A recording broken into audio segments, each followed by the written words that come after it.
It's Tuesday, November 7th. You're listening to Your Florida Daily.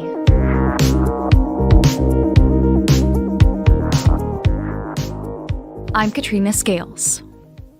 A 17-year-old is missing after rescuers in South Florida say a rip current swept him away near Jensen Beach.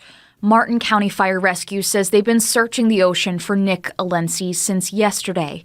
Officials say search teams used every tool at their disposal, but so far there's been no sign of the teen. So we have an extensive area along the beach that we're looking now. Really, this is a needle in the haystack type of a recovery operation. Fire rescue officials say they're turning its search efforts over to the sheriff's office. Alensi was a soccer player at St. Lucie West Centennial High School.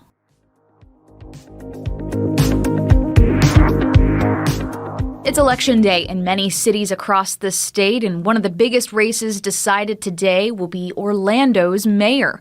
Buddy Dyer, who's held office since 2003, is seeking his final re-election.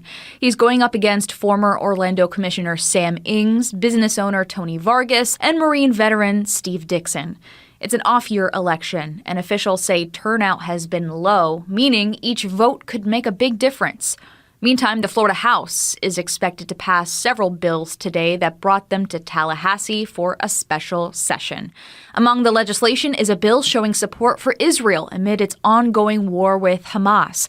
Another would set aside $35 million in security grants for nonprofits, with most of that money specifically available for Jewish schools. After the House votes today, the Senate is expected to pass the bills Wednesday before sending them to Governor Ron DeSantis. And with high-speed rail service now running from Miami to Orlando, an expansion to Tampa could be the next big thing for Brightline.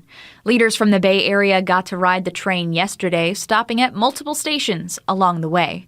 Tampa Mayor Jane Castor says she wants to work with Brightline on an extension of the rail. We know whenever anybody says, how long does it take to get from Orlando to Tampa, the answer is it depends. So I don't know what time I'm going to get home. Once we get a bright line from Orlando to Tampa, I'll know how long it takes. Castor says if an extension does move forward, it'll be several years before it's finished. Find these top stories along with local news, weather, and traffic all day on clickorlando.com. And now, a completely random Florida fact.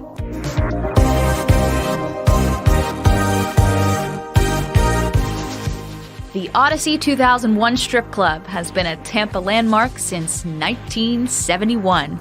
The UFO-like spaceship on its roof and its flashing multicolored lights is actually one of several dozen remaining Futuro houses around the globe. The rare Futuros were designed by a Finnish architect in the 1960s as portable ski chalets, but were later pitched as a futuristic housing solution. The Flying Saucer homes were a dud, but the one atop Tampa's Odyssey 2001 is now the club's VIP lounge. Your Florida Daily is produced by News 6 WKMG in Orlando. I'm Katrina Scales. Subscribe for new episodes wherever you like to listen.